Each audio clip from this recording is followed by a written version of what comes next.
السلام علیکم ورحمۃ اللہ وبرکاتہ۔ بہت سوال آتا ہے کہ ہم آخر پریشان کیوں ہیں۔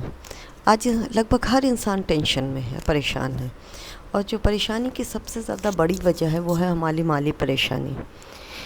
مالی پریشانی کی آخر وجہ کیا ہے؟ اور مالی پریشانی صرف ایک نہیں رہتی ہے۔ مالی پریشانی میں ہم ٹینشن میں رہتے ہیں، اس کا اثر گھر میں جو فیملی میں ہوتی ہے، بچے ہوتے ہیں، ان پہ خراب پڑتا ہے، پھر بچے بدتمیز ہوتے ہیں، بچے بات نہیں سنتے، پھر وہ ایک پریشانی کئی پریشانیاں لے کے آتی ہے۔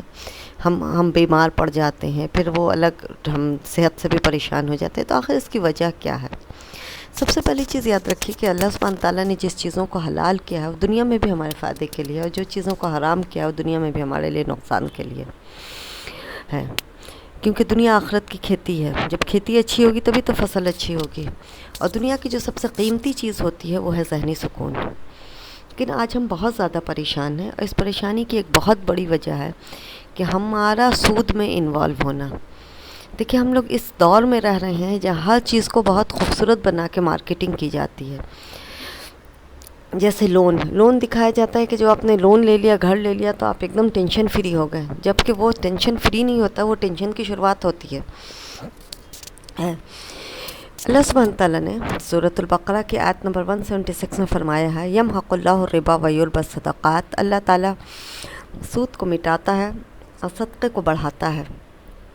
اور یہ پروون ہے اکنامسٹ کا کہ جس سوسائٹی میں سود ہوتا ہے وہ انفلیشن بڑھتا ہے، بے روزگاری بڑھتی ہے۔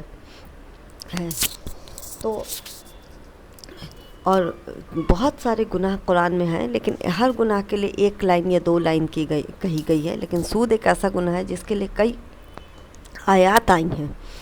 اور سود ایک اکیلا گناہ ہے جس کے بارے میں اللہ سبحانہ تعالیٰ نے کہا ہے کہ سود لینے والا ایسا ہے جیسے اللہ اور اللہ کے رسول صلی اللہ علیہ وسلم سے جنگ کرتا ہو۔ تو سود بہت ہی بڑا گناہ ہے، اس کا لینا بھی منع ہے، اس کا دینا بھی منع ہے، اس کا لینا دینا لکھنے والے سبھی جہنمی ہیں۔ سود کا گناہ اتنا زیادہ ہے کہ ایک آدمی اگر اپنی ماں کے ساتھ غلط کام کرے، ویسا ہے سود کا 1 روپیہ کھانا۔ سود کی احادیث جو آئی ہیں کافی سخت احادیث آئی ہیں، اور دیکھیے ہم لوگ کس طرح سے سود میں انوالو ہو گئے ہیں۔ سب سے پہلی چیز تو جو ہم لوگ بینک میں پیسہ رکھتے ہیں اس کا سود کیلکولیٹ کر کے نہیں نکالتے ہیں، وہ پیسہ ہم اپنی ذات پہ خرچ کر دیتے ہیں، تو وہ گناہ میں آ جاتا ہے۔ دوسرا اگر ہم لوگ کوئی بھی چیز انسٹالمنٹ پہ لیتے ہیں تو اس میں ہم سود پے کرتے ہیں، چاہے وہ مکان ہو، گاڑی ہو، اے سی ہو، فریج ہو، ٹی وی ہو، کوئی بھی چیز ہو، تو اس میں ہم لوگ سود پے کرتے ہیں، جو کہ حرام ہے۔ جس دن سے انسان کوئی چیز لون لیتا ہے اس دن سے جب تک اس کا پورا لون پے نہیں ہو جائے، جیسے مکان لیا 15 سال کے لیے تو 15 سال ٹینشن میں رہتا ہے، یعنی اپنی زندگی کا اچھا خاصا حصہ وہ ذہنی پریشانی میں نکال دیتا ہے۔ دوسری چیز یہ ہے کہ سود پہ تو لون لینا بالکل بھی حرام ہے، لیکن اگر کہیں سے ایسا لون مل رہا ہے جو انٹرسٹ فری ہو تو بھی وہ صحیح نہیں ہے، اس لیے کہ قرض کو اللہ سبحانہ تعالیٰ نے حرام نہیں کیا ہے، لیکن وہ مجبوراً قرض جائز ہے، تفریحاً جائز نہیں ہے۔ تفریحاً مطلب چلو لے لیتے ہیں بھائی، ضرورت نہیں ہے تو بھی لے لیا۔ جیسے فار ایگزامپل اگر میرا گزارا گاڑی کے بغیر ہو رہا ہے تو ہم گاڑی اگر لون پہ لے رہے ہیں تو ہم غلط کر رہے ہیں۔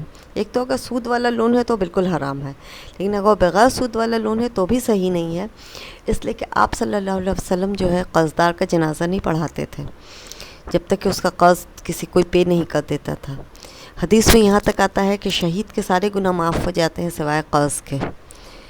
تو اس لیے اس پہ اگر ہم چاہتے ہیں کہ ہم کو ذہنی سکون ملے تو اپنے جو لائف ہے اس کو انٹرسٹ فری کیجیے، اپنی زندگی سے سود کو نکال دیجیے، چاہے وہ پیسہ آئے ہمارے اکاؤنٹ میں اس کو ہم نکال دیں، چاہے ہم کو اگر دینا پڑے تو ہم ہر اس کام سے رک جائیں جہاں ہم کو سود دینا پڑے۔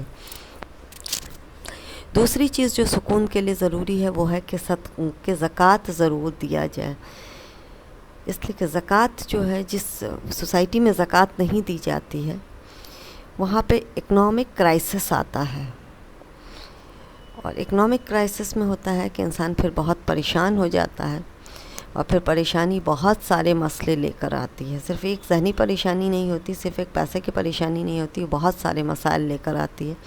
اس لیے اگر ہم چاہتے ہیں کہ ہم سکون سے رہیں تو اپنے جو آپ کے پیسہ ہے اس کی زکوٰۃ دیں، اور ایسا لائف اسٹائل رکھیں کہ ہم کو نہ سود دینا پڑے نہ لینا پڑے. ایک اور چیز جو عورتوں کے لیے ہے کہ عورتوں کا جو زیور ہوتا ہے وہ عورت کی ملکیت ہوتا ہے. عورت کو اپنے زیور کا زکوٰۃ دینا ہے. اگر شوہر دے دیتا ہے تو وہ اس کا احسان ہے، اگر نہیں دیتا ہے تو شوہر پہ کوئی گناہ نہیں ہے، یہ عورت پر گناہ ہوگا. اب عورتیں سوال کرتی ہیں کہ ہمارے پاس پیسہ تو نہیں رہتا، ہم کہاں سے دیں؟ تو آپ زیور کو بیچ کے اس کا زکوٰۃ دیجیے. اگر زیور کو بیچ کے آپ نے زکوٰۃ نہیں دی تو اللہ سبحانہ تعالیٰ کے یہاں آپ کی پوچھ ہوگی، شوہر کی پوچھ نہیں ہوگی. بعض عورتیں کہتی ہیں کہ مجھے شوہر منع کرتے ہیں زیور بیچنے کے لیے. اگر شوہر نے زیور بیچنے منع کیا، آپ کی نیت تھی اندر سے، اس لیے کہ اللہ سبحانہ تعالیٰ نیتوں کو جانتا ہے، تو پھر شوہر گناہ گار ہوگا، آپ نہیں ہوں گے. اللہ سبحانہ تعالیٰ ہم کو کہنے سے زیادہ اس پہ عمل کی توفیق دے. آمین یا رب العالمین. السلام علیکم ورحمۃ اللہ وبرکاتہ.